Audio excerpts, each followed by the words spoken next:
આ જે છે પેટની ચરબી એ સૌથી છેલ્લે ઉતરશે. પહેલા અહીંયાથી ઉતરે, પછી હાથમાંથી ઉતરે, પછી અહીંથી ઉતરે ને પછી પગમાંથી ઉતરે.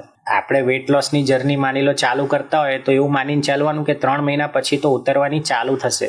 ત્યાં સુધી તો લોકો હિંમત હારી જતા હોય છે કે સાહેબ બહુ થઈ ગયું, આ તો ઉતરતું જ નથી.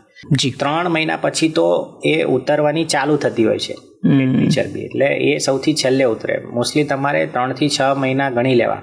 બરાબર છે. એના કરતા વધારે થાય પેટની એકદમ ફ્લેટ આવતા. અચ્છા. અને ડાયટમાં બી લોકો ઘણી મિસ્ટેક કરતા હોય છે વેટ લોસમાં, એના કારણે બી નથી ઉતરતી.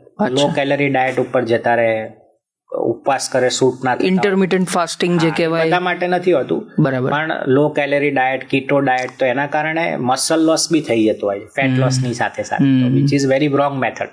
બરાબર છે. આપણે વેટ લોસમાં શું કરવાનું છે? ખાલી ચરબી જ ઉતારવાની છે, મસલ્સ વધારવાના છે. તો ભૂખ્યા રહેવાની જરૂર નથી કે લો કેલરી ડાયટ, કીટો ડાયટ કે એકદમ લાંબા બધા ઉપવાસો કરવાની જરૂર નથી.